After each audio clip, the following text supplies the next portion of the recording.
Hello students, नमस्कार। मैं अशोक पोडभरे आप लोगों के समक्ष नए कंटेंट के साथ, नई क्लास के साथ उपस्थित हूँ। आज मेरी लेटेस्ट क्लास है, लेटेस्ट वीडियो है, जिसमें मैं आप लोगों को क्लास 12th अकाउंटेंसी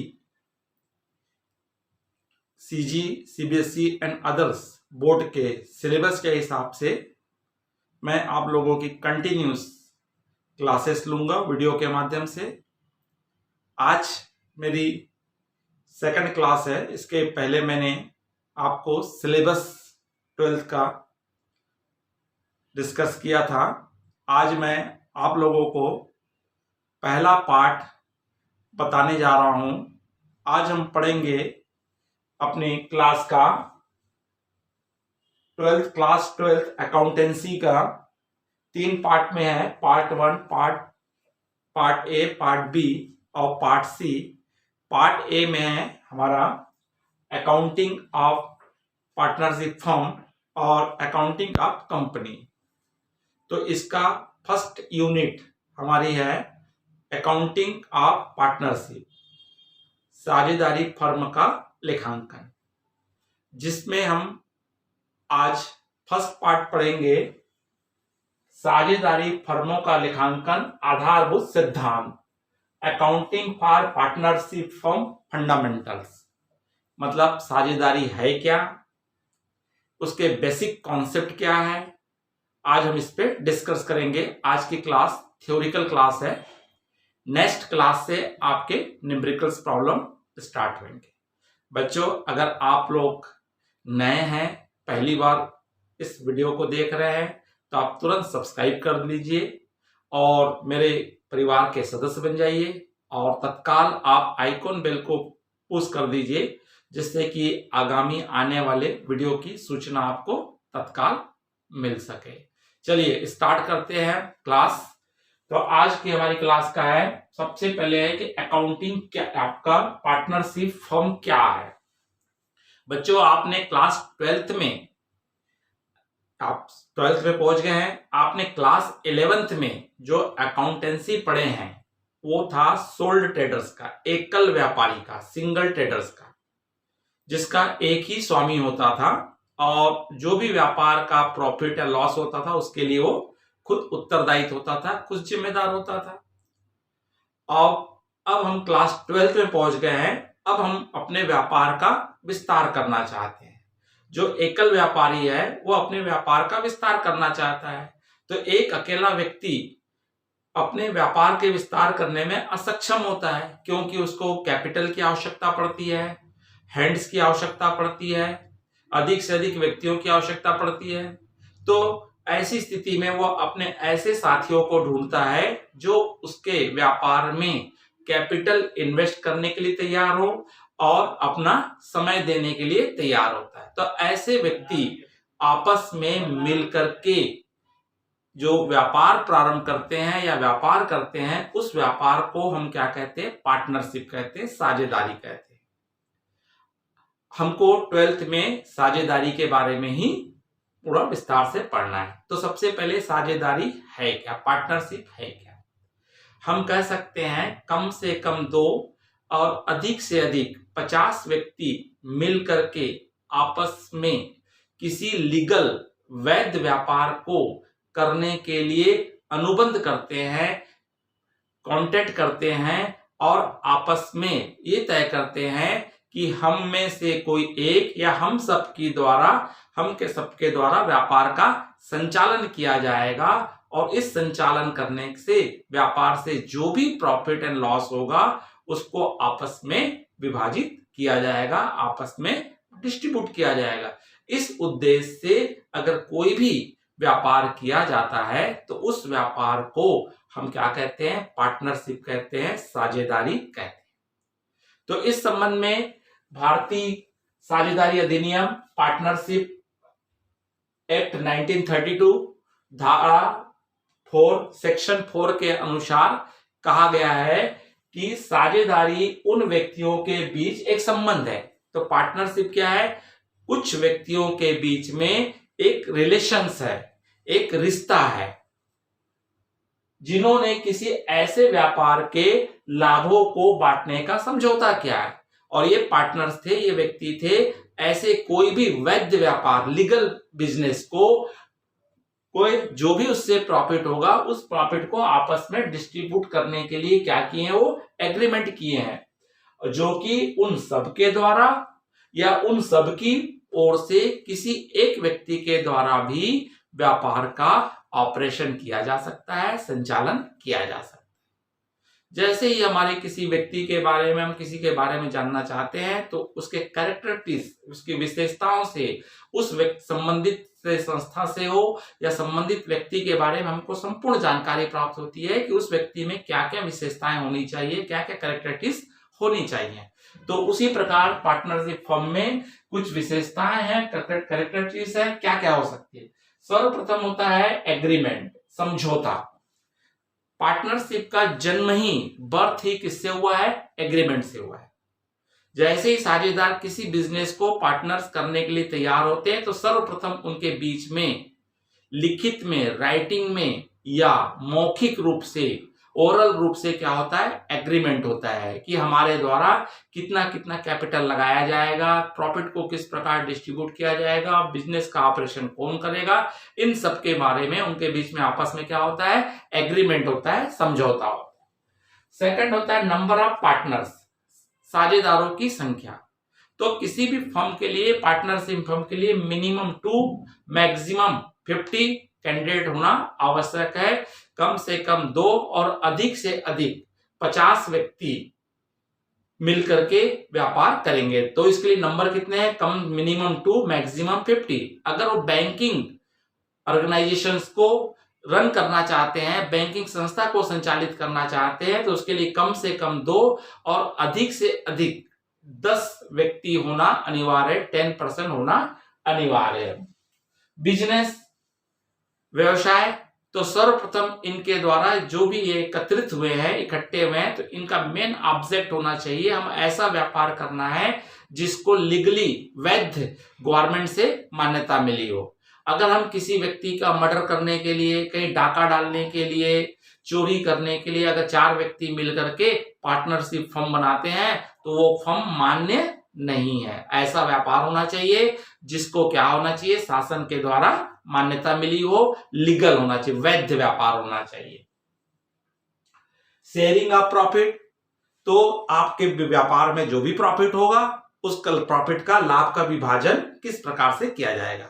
तो पहले ही तय कर लिया जाता है कि हमारे पास जो भी प्रॉफिट होगा बिजनेस से उसको 3:2:1 के रेशियो में, या 5:3:2 के रेशियो में, या 2:2 के 1 के रेशियो में, या जितना जितना कैपिटल इन्वेस्ट किए हैं उस कैपिटल के रेशियो में भी प्रॉफिट का डिस्ट्रीब्यूशन कर सकते हैं। या अगर कोई भी तय नहीं है तो आपस में कैसे बांटेंगे, इक्वल बांटेंगे, ये पहले से ही लाभ का विभाजन कर लेते हैं। अनलिमिटेड लायबिलिटीज, असीमित दायित्व, तो यहाँ पे प्रत्येक पार्टनर का अनलिमिटेड लायबिलिटीज होता है। अगर मान लीजिए मैं ये मान के चल रहा हूं कि मैंने बिजनेस में 2 लाख रुपए लगाया है तो मेरी जिम्मेदारी कितनी बनती है, 2 लाख रुपए तक। ऐसा नहीं है, अगर फर्म को ज्यादा लॉस हो जाता है तो मुझे 2 लाख से ज्यादा भी अपने घर को बेच करके, अपने कर्ज लेकर के मुझे अपने बिजनेस में इन्वेस्ट करना पड़ेगा, लगाना पड़ेगा, क्योंकि मेरी लायबिलिटीज अनलिमिटेड होती है। व्यापार का ऑपरेशन, बिजनेस का ऑपरेशन, व्यापार का संचालन, तो पहले ही तय कर लिया जाता है कि हम अपने बिजनेस का रन किस प्रकार से करेंगे। मान लीजिए एग्जांपल के रूप में 3 लोग बिजनेस कर रहे हैं, अशोक, अनिल और सुनील। अब ये तय कर रहे हैं कि भाई बिजनेस को कौन ऑपरेट करेगा, कौन चलाएगा। तो इन्होंने तय किए, अशोक जो था वो कॉमर्स बैकग्राउंड का था, उसने एमबीए किया हुआ था, तो इन्होंने आपस में तय किए, बोले भाई आप एक काम कीजिए, आप एमबीए किए हो, हाँ अगर बाय डे पे हमको अपने बिजनेस में मैनेजर रखना है तो उसको हमको 20,000 सैलरी देनी है। तो अगर आप ही एमबीए किए हो, आप ही मैनेजमेंट का कार्य कर लीजिए और पूरा समय दीजिए, तो हम आपको उसको ना दे करके आपको 20,000 सैलरी दे देंगे। और इसके लिए क्या हो गया, ए एग्री हो गया, अर्थात ए क्या करेगा, बिजनेस को मैनेज करेगा। बी को बोला गया भाई हम अनिल को बोला गया कि भाई तुम बहुत स्मार्ट हो, अच्छा टॉकिंग करते हो, तो एक काम कीजिए, आप सेल्स का डिपार्टमेंट देखिए। तुम जितना सेल करोगे उस सेल का आपको 10% कमीशन दिया जाएगा। अगर आप 1 लाख रुपए का सेल करोगे तो आपका 10% कितना कमीशन बनेगा? 10,000। अगर आप 10 लाख का सेल करोगे तो आपका कमीशन 10% कितना बनेगा? 1 लाख। तो आप वो अपने कमीशन को इंक्रीज करने के लिए, वृद्धि करने के लिए ज्यादा से ज्यादा सेल करेगा, और जितना ज्यादा सेल करेगा उतना बिजनेस को प्रॉफिट होगा, और बिजनेस को प्रॉफिट होगा तो सबको होगा। जेड को पूछा गया भाई आप क्या करोगे, तो जेड कहता मुझे कोई इंटरेस्ट नहीं है, हाँ अगर कभी भी बिजनेस को पैसे की आवश्यकता होगी, कैश की आवश्यकता होगी, तो मैं फाइनेंस करने के लिए तैयार हूं। तो और इस तरह से तीनों ने अपनी अपनी जिम्मेदारी तय कर ली और बिजनेस को क्या करते हैं, वो आपस में रन करते। तो इन सबके द्वारा या इन सबकी सबकी ओर से एक के द्वारा बिजनेस को ऑपरेट किया जाता है। सदस्यों की पात्रता, मेंबर ऑफ एबिलिटी। तो एक्चुअल में पार्टनरशिप फर्म में पार्टनर कौन बन सकता है? तो पार्टनर बनने के लिए इंडिविजुअल व्यक्ति का होना अनिवार्य। एक व्यक्ति ही, एक पर्सन ही पार्टनर बन सकता है, कोई कंपनी या फर्म पार्टनर्स नहीं बन सकती है। प्रत्येक साझेदार फर्म का एजेंट होता है। Each partner is a agent. तो इस पार्टनर इज का एजेंट का मतलब होता है, एक जो एजेंट होता है अपने फर्म का रिप्रेजेंट करता है। जिस प्रकार से मालिक की ओर से एक एजेंट क्या करता है, व्यापार करता है, और उसके डीलिंग करने से जो भी प्रॉफिट या लॉस होता है, इसके जिम्मेदार कौन होता है? ओनर्स होता है। ठीक उसी प्रकार पार्टनर्स फर्म के जितने भी पार्टनर्स हैं, जो भी कार्य करते हैं एज ए एजेंट करते हैं, और पार्टनर के कार्य करने से अगर फर्म को प्रॉफिट होता है तो फर्म का लाभ कहलाएगा। अगर किसी एज ए पार्टनर्स के कार्य करने से अगर फर्म को बाय द पे लॉस हो जाता है, तो इस लॉस की जिम्मेदारी भी किसकी होती है? फर्म की होती है। अर्थात वो फर्म का रिप्रेजेंट करता है। एक प्रकार से फर्म का क्या होता है? वो एजेंट्स होता है। फर्म का नाम, तो विशेष ध्यान रखना है कि फर्म का नाम किसी अन्य फर्म से मिलता जुलता ना हो, या गवर्नमेंट संस्था से मिलता जुलता ना हो, जिससे कंफ्यूजन क्रिएट नहीं होना चाहिए। हमारा अगला पॉइंट आता है साझेदारों के अधिकार। पार्टनर्स के क्या क्या राइट्स है, पार्टनर्स क्या क्या अधिकार जता सकता है अपने बिजनेस में। तो सबसे पहला अधिकार है, पार्टनर्स का अधिकार है संचालन में भाग लेना, पार्टिसिपेटिंग इन बिजनेस। तो प्रत्येक साझेदार को अधिकार है कि वो बिजनेस के रन करने में अपनी भूमिका अदा कर सकता है, और फर्म की ओर से, बाकी पार्टनर की ओर से जो भी उसको जिम्मेदारी मिलेगी, जो भी हो अपनी जिम्मेदारी को पूर्ण रूप से निभाता है। निरीक्षण करने का अधिकार, राइट्स ऑफ इंस्पेक्शन। तो कभी भी पार्टनर्स फर्म में आ सकता है, फर्म के अकाउंट्स को देख सकता है, बुक्स को देख सकता है, बैठ सकता है, और स्टॉक का इंस्पेक्शन कर सकता है, निरीक्षण कर सकता है। राइट्स गिवन एडवाइस, सलाह देने का अधिकार। प्रत्येक पार्टनर को फर्म के फेवर में एडवाइस देने का राइट्स है, और उस राइट्स को अगर अच्छी पॉजिटिव राइट्स है तो फर्म मानने के लिए एग्री भी हो जाती है। लाभ में हिस्सा, अगर वो सजेस्ट पार्टनर है तो उसका पूर्ण रूप से किसमें अधिकार है? प्रॉफिट में शेयर है, और एक निर्धारित जो भी इनके बीच में आपस में तय हुआ डिस्ट्रीब्यूशन का, उस डिस्ट्रीब्यूशन के आधार पे उसको प्रॉफिट अपना लेने का अधिकार है। ज्वाइंट कलेक्टिव ओनरशिप, संयुक्त स्वामित्व। तो जो पार्टनरशिप फर्म होती है, अगर वो 4 लोग हैं तो उसके 4 स्वामी कहलाएंगे, 3 लोग हैं तो 3 स्वामी कहलाएंगे। ऐसा नहीं कि भाई 1/3 में मेरा हिस्सा है तो 2/3, मतलब ओनरशिप किसकी होती है? ज्वाइंट ओनरशिप उनकी होती है। ऋण पर ब्याज लेने का अधिकार, अगर कोई पार्टनर फर्म को कैपिटल के अलावा एडिशनल कोई कैपिटल इन्वेस्ट करता है, देता है, या फर्म को फाइनेंस करता है, तो उस फाइनेंस पर उसको इंटरेस्ट पाने का राइट्स है। वो इंटरेस्ट रेट ऑफ करेंट जो भी होगा। अवकाश ग्रहण करने का अधिकार, राइट टू रिटायर। अगर साझेदार को लगता है मैं अस्वस्थ हूं, मैं काम करने की योग्य नहीं हूं, या मुझे फर्म से अलग हो जाना चाहिए, तो उस पे उसका राइट्स है कि वो फर्म से कभी भी अपना रिटायरमेंट ले सकता है। नए साझेदार के प्रवेश में रोक, ban to admission of new partner. अगर मान लीजिए किसी पार्टनर को हम एडमिशन दे रहे हैं, या हमारे 2 या 3 पार्टनर जो है वो उसके लिए एग्री नहीं है तो आप जबरदस्ती बिना सहमति के सबके आप किसी नए पार्टनर को एडमिशन नहीं दे सकते। नेक्स्ट आता है qualification and conditions for business partner. साझेदार बनने के लिए एक व्यक्ति में क्या क्या क्वालिफिकेशन होने चाहिए, क्या कंडीशन होनी चाहिए। सर्वप्रथम तो वही व्यक्ति पार्टनर बन सकता है जिसकी एज 18 ईयर कंप्लीट हो चुकी है, वह वयस्क है। सेकंड कंडीशन है कि वो मेंटली मानसिक रूप से स्वस्थ होना चाहिए, मेंटली फिट होना चाहिए। नंबर 3, उसको न्यायालय की तरफ से, कोर्ट की तरफ से कोई भी कांटेक्ट करने की सहमति प्राप्त हो, उसको अघोषित न किया गया हो या उनको हम अनुबंध करने के लिए अयोग्य डिस्क्वालीफाई न किया गया हो, ऐसा व्यक्ति क्या बन सकता है, किसी भी फर्म का ओनर पार्टनर बन सकता है। पार्टनरशिप डीड, साझेदारी संलेख। ये पार्टनरशिप डीड क्या है? तो पार्टनरशिप डीड का तात्पर्य होता है जो पार्टनर्स थे उनके द्वारा बैठ करके जो आपस में एग्रीमेंट किया गया है और एग्रीमेंट के रूप में जो डॉक्यूमेंट्स तैयार किए गए हैं, जो फॉर्मेट तैयार किया गया है, जो पेपर्स तैयार किए गए हैं, उस डॉक्यूमेंट्स पेपर को ही पार्टनरशिप डीड कहा जाता है। और इस पार्टनरशिप डीड में किन किन बातों का उल्लेख होता है, किन किन बातों को बताया जाता है। तो सर्वप्रथम उसमें होता है फर्म का नाम, फर्म का रजिस्ट्रेशन नंबर, फर्म का एड्रेस, उसका उल्लेख होता है। सेकंड नंबर होता है उसमें प्रत्येक पार्टनर का पर्सनली उनका नेम, उनका एड्रेस, उनका मोबाइल नंबर उल्लेख रहता है। पार्टनर्स कैपिटल, साझेदारों की पूंजी। तो पहले ही तय कर लिया जाता है कि कौन पार्टनर कितना इन्वेस्ट करेगा, तो उनके द्वारा इन्वेस्ट की गई कैपिटल का उसमें क्या रहेगा, उल्लेख रहेगा। पार्टनरशिप ड्यूरेशन, साझेदारी फर्म की अवधि। तो क्या पार्टनरशिप हम अनलिमिटेड पार्टनरशिप है, क्या हमारी कुछ समय के लिए है? कई बार क्या होता है कि हमने कुछ विशेष पर्पस के लिए पार्टनरशिप बनाते हैं। जैसे मान लीजिए हमने एक बिल्डिंग बनाना था, तो 4 व्यक्ति इकट्ठे हुए, एक 10-10 लाख रुपए जमा किए, 40 लाख हुआ, प्लाट खरीदे, बिल्डिंग बनाया, उसको 60 लाख में बेच दिए, 20,000 का प्रॉफिट हुआ, उसको आपस में डिस्ट्रीब्यूट कर लिए और यहीं पे उनकी फर्म क्या हो जाती है, समाप्त हो जाती है, क्योंकि पर्टिकुलर उस बिल्डिंग को बनाने के लिए ही वो पार्टनर्स बने थे।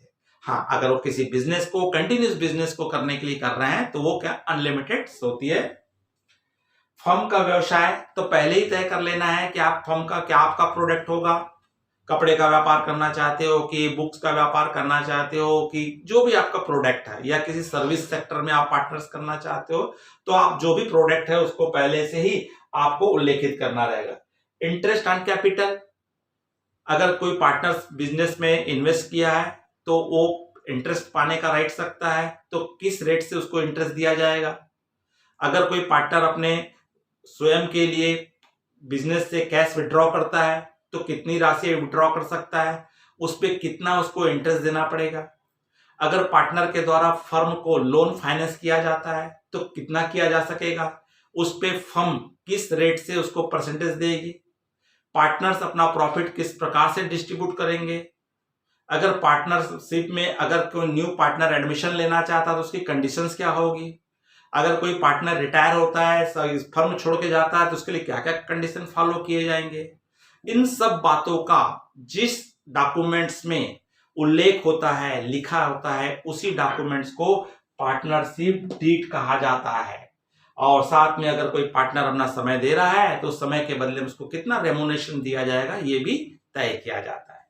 कई बार क्या होता है कि पार्टनर्स तो पार्टनरशिप फर्म स्टार्ट कर लिए, पार्टनर्स बन लिए, बिजनेस स्टार्ट किए, और कई बार उनके बीच में आपस में कोई एग्रीमेंट नहीं हुआ रहता है और उनको प्रॉफिट भी हो जाता है, और जब प्रॉफिट डिस्ट्रीब्यूट करने की बारी आती है तो वो आपस में क्या करने लगते हैं, लड़ने लगते हैं, लड़ाई होने लगती है। और ऐसी स्थिति में वो कहाँ पहुंच जाते हैं, कोर्ट में पहुंच जाते हैं, न्यायालय में पहुंच जाते हैं। तो न्यायालय में जो डिसीजन दिया गया है उसमें यह कहा गया है कि अगर आपके संलेख के अभाव में लागू होने वाले नियम, rule applicable in the absence of partnership deed, अगर आपके पार्टनरशिप डीड बनी नहीं है तो उस समय कौन कौन से रूल फॉलो होंगे। तो पहला ही कंडीशन है, जब कभी भी बिजनेस को प्रॉफिट होगा और इनके बीच में तय नहीं हुआ है तो प्रॉफिट हमेशा इक्वल बांटा जाएगा, चाहे किसी ने कम पैसा लगाया हो या किसी ने ज्यादा। सेकंड कंडीशन है कि अगर पार्टनर्स अपना पूरा समय दे रहे हैं तो उनको उस समय के बदले में किसी भी प्रकार का रेमुनेशन पाने का कोई अधिकार नहीं होगा। न तो किसी को सैलरी दी जाएगी, न तो किसी को कमीशन दिया जाएगा, न तो किसी को बोनस दिया जाएगा। हाँ, अगर कोई पार्टनर्स फर्म को कैपिटल के अलावा एडिशनल कोई भी कैपिटल इन्वेस्ट करता है या लोन फाइनेंस करता है तो उसको 6% पर एनम के रेट से इंटरेस्ट पाने का अधिकार होगा। और साथ में अगर मान लीजिए कोई partner capital interest on capital के लिए क्लेम करता है या इंटरेस्ट ऑन ड्रॉइंग्स के लिए, तो ना तो लिया जाता है ना तो दिया जाएगा। इसके अलावा उनको फर्म का एडवाइस देने का अधिकार, राइट्स है, फर्म का इंस्पेक्शन करने का राइट्स है, फर्म में भाग लेने पार्टिसिपेट करने का अधिकार है। लेकिन हमारे न्यूमेरिकल क्वेश्चन के हिसाब से 3 रूल ही हमारे लिए बहुत ही महत्वपूर्ण। तो बच्चों ये अपना ये क्या था, बेसिक कॉन्सेप्ट था, थ्योरिकल था, क्योंकि हमको न्यूमेरिकल प्रॉब्लम करने के लिए कुछ बेसिक जानकारी होना अनिवार्य है। अगर बच्चों आपको ये वीडियो अच्छा लगा होगा तो लाइक कीजिए, अपने अधिक से अधिक मित्र साथियों को शेयर कीजिए और कंटिन्यूस आप मेरे वीडियोस के साथ जुड़े रहिए, क्योंकि मैं कंटिन्यूस आपको रेगुलर क्लास देने वाला हूं। इसके जस्ट बाद हमारा आने वाला नेक्स्ट मेरा वीडियो आएगा जिसमें मैं आपको पार्टनरशिप अकाउंटिंग के बारे में हम चर्चा करेंगे कि पार्टनरशिप में किस प्रकार से अकाउंट मेंटेन किए जाते हैं। नमस्कार, जय हिंद।